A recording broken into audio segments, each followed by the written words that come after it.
بسم اللہ الرحمن الرحیم. لوگ پوچھا کرتے ہیں کہ ماضی میں جس طرح کے معجزات پیش آیا کرتے تھے آج کل اس طرح کے معجزات کیوں پیش نہیں آتے ہیں؟ تو جواب میں عرض ہے کہ اس طرح کے معجزات اور واقعات آج بھی پیش آتے ہیں، بس یہ ہے کہ ہماری نظر اس طرف نہیں جاتی، ہماری توجہ نہیں جاتی، یا یہ کہ ہم یہ کہہ کر نظر پھیر لیتے ہیں کہ یہ ایک اتفاقی واقعہ ہو سکتا ہے، ہم اسے اتفاقی واقعہ کہہ کر نظر انداز کر دیتے ہیں. ورنہ تو آئے دن اس طرح کے بہت سے واقعات پیش آتے رہتے ہیں کہ ان واقعات میں ہم سب کے لیے عبرت ہوتی ہے، اور وہ واقعات کسی معجزے سے کم نہیں ہوتے ہیں. اس وقت سوشل میڈیا پر ایک قصہ اور ایک واقعہ بہت شیئر کیا جا رہا ہے. آپ میں سے بہت سے حضرات نے اس قصے کو پڑھا بھی ہوگا، پڑھا نہیں ہے تو مجھ سے سماعت کر لیجئے. اس واقعے کے اندر ہم جیسے مسلمانوں کے لیے عبرت کا سامان ہے کہ نماز جیسی عظیم الشان عبادت جو آخرت میں تو کام آئے گی انشاءاللہ العزیز، لیکن دنیا کے اندر بھی کبھی کبھی وہ ہماری حفاظت کا سامان بن جایا کرتی ہے، اور کس طرح سے بعض مرتبہ نماز کے ذریعے سے بھی حفاظت ہو جاتی ہے. اور ہم سب کے لیے گویا کہ ایک پیغام بھی ہے کہ ہم سب کو نماز کا اہتمام کرنا چاہیے، اور نماز بھی با جماعت کا جو ہے اہتمام کیا جانا چاہیے. بہرحال قصہ سن لیجئے. قصہ اس طرح سے ہے کہ دوحہ قطر کے اندر جو فضائل حملہ ہوا اسرائیل کی جانب سے، اور جو قیادت ہے اس کو نشانہ بنایا گیا، آفسوں کو نشانہ بنایا گیا، اور یہ جو دفاتر ہیں، آفیسز ہیں، سب کے سب ریڈ زون یا سفارتی ایریا جس کو کاتارا کہا جاتا ہے، وہاں پر یہ موجود ہیں، اور یہاں کئی مغربی سفارتی خانے بھی موجود ہیں. تو حملہ جب کیا گیا تو اس وقت یہ حملہ کیا گیا کہ جب بالکل عصر کی نماز کا وقت ہو چلا تھا، عصر کی نماز ہو چکی تھی، اور بعد جماعت نماز جو ہے کھڑی ہو چکی تھی، جماعت ہونے والی تھی. پے در پہ کئی حملوں سے متعدد عمارتیں زمین بوس ہوئیں، اور ان میں وہی کمپلیکس بھی شامل تھا جہاں خلیل الحیہ سمیت بڑے قائدین رہائش پذیر تھے. حملے کا جو اصل ہدف اور نشانہ تھے وہ خالد مشعل اور خلیل الحیہ کا دفتر تھا. یہ حضرات اصل نشانہ تھے. خلیل صاحب مذاکراتی وفد کے سربراہ بھی ہیں، ان کے ساتھ ہی ان کے سیکیورٹی گارڈز اور محافظین کے کمروں کو بھی نشانہ بنایا گیا. اندازہ ہے کہ اسرائیلی میزائل موبائل فون سگنلز کے ذریعے نشانہ بنا کر داغے گئے تھے، مگر اللہ نے اپنی ازلی تقدیر میں کچھ اور لکھا تھا، اور ہوتا بھی وہی ہے جو منظور خدا ہوتا ہے. اس وقت قیادت اپنے دفاتر میں موجود نہ تھی، وہ سب عصر کی نماز کے لیے مسجد گئے تھے، اور معمول کے مطابق اپنے فون دفاتری میں چھوڑ کر گئے تھے. یہی وہ ظاہری سبب تھا جس نے ان کی زندگیاں بچا لی. افسوس کہ اس حملے میں تقریباً 10 افراد شہید بھی ہوئے، لیکن قیادت بحفاظت بچ گئی. یہ ایک کرشمہ تھا، نماز باجماعت کی برکت اور اللہ کی حفاظت کا عملی جلوہ. قرآن مجید کہتا ہے وَمَن يَتَّقِ اللَّهَ يَجْعَل لَّهُ مَخْرَجًا وَيَرْزُقْهُ مِنْ حَيْثُ لَا يَحْتَسِبُ، یعنی جو اللہ سے ڈرتا ہے اللہ اس کے لیے نکلنے کی راہ پیدا کر دیتا ہے، اور اسے وہاں سے رزق دیتا ہے جہاں سے اس کا گمان بھی نہیں ہوتا. نماز شب ہے تیری جنتوں کی کلید. یوں لگتا ہے جیسے رب نے خود اپنے دین کے ان سپاہیوں کے لیے مسجد کو جائے امان بنا دیا. اگر وہ لمحے بھر تاخیر کر دیتے یا اپنے موبائل ساتھ لے جاتے تو آج منظر بالکل مختلف ہوتا. یہ واقعہ اس حقیقت کی شہادت ہے کہ مزاحمت صرف بندوق اور گولہ بارود سے نہیں جیتی جاتی، بلکہ ایمان، توکل اور نماز جیسی عبادات بھی اس کے اصل ہتھیار ہیں. یہ تحریر ہے ضیاء چترالی صاحب کی، جو اس طرح کے عناوین پر خوب لکھتے ہیں اور بڑا شاندار لکھا کرتے ہیں. بہرحال تو نماز جو ہے وہ ان کی حفاظت کا ذریعہ بن گئی.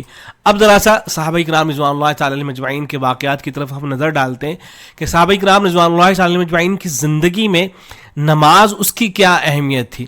سیرت النبی صلی اللہ علیہ وسلم کو کھولیے اور جو 5ویں جلد ہے اس کو پڑھیے. وہاں کئی اس طرح کے واقعات لکھے گئے ہیں صحابہ کرام کے کہ آپ کو ہر واقعہ پڑھ کر لطف آئے گا، اور ہر واقعہ اتنا دلچسپ ہے، دل کو چھونے والا ہے کہ آدمی کو پڑھنے کے بعد یہ احساس ہوتا ہے کہ کاش میں نمازوں کا اہتمام تو کروں لیکن خشوع اور خضوع کے ساتھ نماز کا میں اہتمام کیا کروں، اور نماز میری ایسی ہوا کرے جیسے صحابہ کرام رضوان اللہ تعالی مجمعین کی نماز ہوا کرتی تھی. اور یہ دیکھیں کہ آپ یہاں کمپیریزن بھی کر سکتے ہیں ان لوگوں کے درمیان میں اور صحابہ کرام رضوان اللہ تعالی مجمعین کے درمیان میں کہ ان حضرات کے یہاں نماز کا اہتمام تھا، الحمدللہ ان حضرات کے یہاں بھی نماز کا اہتمام ہے. تو لکھا گیا ہے کہ کوئی صحابی ایسا نہ تھا کہ جس نے اسلام لانے کے بعد پھر ایک وقت کی بھی نماز عمدن قضا کی ہو، یہاں تک کہ لڑائی اور خطرے کی حالت میں بھی وہ اس فرض سے غافل نہیں رہتے تھے۔ ایک صحابی کو حضرت صلی اللہ علیہ وسلم نے ایک پرخطر کام کے لیے کہیں بھیجا تھا۔ جب وہ منزل مقصود کے قریب پہنچے تو عصر کا وقت ہو چلا تھا۔ ان کو خوف تھا کہ اگر کہیں ٹھہر کر عصر پڑھنے کا اہتمام کیا جائے گا تو وقت نکل جائے گا، اور اگر عصر میں تاخیر کی جائے تو حکم الہی کی تعمیل میں دیر ہو جائے گی۔ اس مشکل کا حل انہوں نے اس طرح کیا کہ وہ اشاروں میں نماز پڑھتے جاتے تھے اور چلتے بھی جاتے تھے۔ سخت سے سخت مجبوری کی حالت میں بھی نماز ان سے ترک نہیں ہوتی تھی، چنانچہ بیماری کی حالت میں وہ دوسروں کا سہارا لے کر مسجد حاضر ہوتے تھے۔ پھر وہ جس خشوع و خضوع، محویت اور استقرار کے ساتھ نماز ادا کیا کرتے تھے اس کا نظارہ بڑا پر اثر ہوا کرتا تھا۔ چنانچہ حضرت ابوبکر صدیق رضی اللہ عنہ جب نماز پڑھنے کے لیے کھڑے ہوتے تھے تو ان پر اس شدت سے دقت طاری ہوتی تھی کہ کافر عورتوں اور بچوں پر بھی اس کا اثر ہوا کرتا تھا۔ حضرت عمر رضی اللہ عنہ نماز میں اس زور سے روتے تھے کہ ان کے رونے کی آواز پچھلی صف تک چلی جایا کرتی تھی۔ حضرت تمیم داری رضی اللہ عنہ ایک رات تہجد کے لیے کھڑے ہوئے تو صرف ایک آیت کی تلاوت میں صبح کر دی، بارہا اس کو دہراتے تھے اور مزے لیتے تھے۔ حضرت انس رضی اللہ تعالیٰ عنہ قیام اور سجدے میں اتنی دیر لگا دیا کرتے تھے کہ لوگ سمجھتے کہ کچھ شاید بھول گئے ہیں۔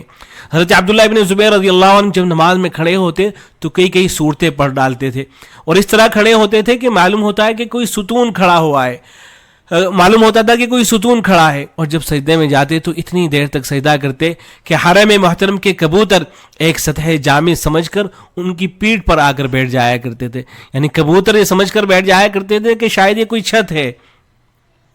ایک رات میدان جنگ میں ایک پہاڑی پر دو صحابی پہرا دینے کے لیے متعین ہوتے ہیں۔ ایک صاحب سو جاتے ہیں اور دوسرے نماز کے لیے کھڑے ہو جاتے ہیں۔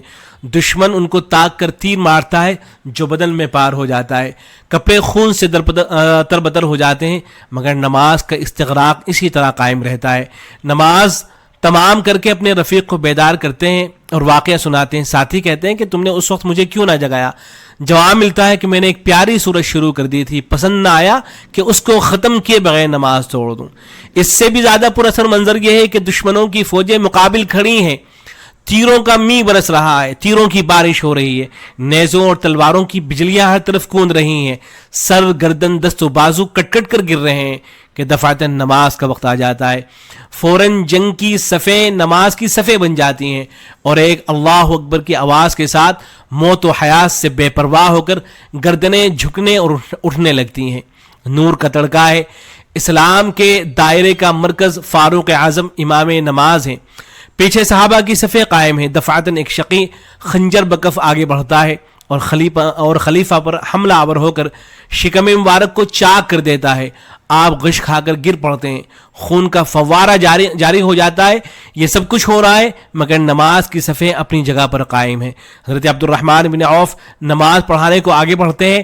پہلے صبح کا دوگانہ ادا ہو لیتا ہے، تب خلیفہ وقت کو اٹھایا جاتا ہے۔ حضرت عمر کو جس صبح کی نماز میں زخم لگا، اس کے بعد صبح کو لوگوں نے ان کو نماز کے لیے جگایا تو بولے، ہاں جو شخص نماز چھوڑ دے اسلام میں اس کا کوئی حصہ نہیں ہے۔ چنانچہ اسی حالت میں کہ زخم سے خون جاری تھا آپ نے نماز پڑھی۔ حضرت علی مرتضیٰ رضی اللہ عنہ صبح کی نماز کے لیے مسجد میں داخل ہوتے ہیں یا صبح کی نماز میں ہوتے ہیں کہ ابن ملجم کی تلوار ان کو گھائل کر دیتی ہے اور کچھ دیر کے بعد دائی اجل کو لبیک کہتے ہیں۔ امام مظلوم حسین ابن علی کربلا کے میدان میں رونق افروز ہوتے ہیں۔ عزیزوں اور دوستوں کی لاشیں میدان میں جنگ میں نظر کے سامنے پڑی ہوتی ہیں۔ ہزاروں اشقیاء آپ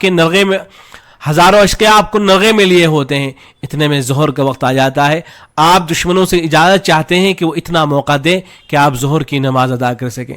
نماز میں جس خشوع اور خضوع کا حکم ہے، صحابہ اکرام نے اس کے نمونے پیش کیے کہ عزیز سے عزیز چیز بھی اگر ان کے اس روحانی ذوق و شوق میں خلل انداز ہوئی تو انہوں نے اس کو اس ذوق پر نثار کر دیا۔ حضرت ابو طلحہ رضی اللہ عنہ اپنے باغ میں نماز پڑھ رہے تھے کہ ایک خوش نما چڑیا نے سامنے آ کر چہچانا شروع کر دیا۔ حضرت ابو طلحہ دیر تک ادھر ادھر دیکھتے رہے، پھر جب نماز کا خیال آیا تو رکعت یاد نہ رہی۔ دل میں کہا کہ اس باغ نے فتنہ برپا کیا ہے۔ یہ کہہ کر رسول اکرم صلی اللہ علیہ وسلم کی خدمت میں آئے اور واقعہ بیان کیا اور کہا کہ یا رسول اللہ، یہ باغ راہ خدا میں نظر ہے، اسی طرح ایک اور صحابی اپنے باغ میں نماز میں مشغول تھے. باغ اس وقت نہایت سرسبز شاداب اور پھلوں سے لدا ہوا تھا. پھلوں کی طرف نظر اٹھ گئی تو نماز یاد نہ رہی. جب اس کا خیال آیا تو دل میں نادم ہوئے کہ دنیا کے مال و دولت نے اپنی طرف متوجہ کر لیا. یہ حضرت عثمان کی خلافت کا دور تھا. ان کی خدمت میں حاضر ہوئے اور عرض کیا کہ یہ باغ جس نے مجھے فتنے میں مبتلا کر دیا راہ خدا میں دیتا ہوں. چنانچہ حضرت عثمان نے اس کو بیت المال کی طرف سے بیچا تو 50,000 میں فروخت ہوا. تو یہ تھے صحابہ کرام رضوان اللہ علیہم اجمعین، اور یہ تھا ان کا نماز کا اہتمام. اللہ کرے کہ ہمیں بھی کچھ حصہ اس کا نصیب ہو جائے. السلام علیکم ورحمۃ اللہ. ترحاب پریمیم کوالٹی کے خوبصورت عربی لباس، عربی ٹوب اور جھبے، سعودی عمانی جھبے اور عبایا، بہترین کوالٹی اور ڈیزائنز، ہول سیل اور ریٹیل دستیاب ہے. بچوں اور بڑوں کے لیے مدارس اور مکاتب میں طلبہ کو انعام دینے کے لیے بالکل واجبی ہدیے پر. تفصیلات کے لیے ابھی کال کریں. ترحاب، ابراہیم پورہ، بھوپال، انڈیا.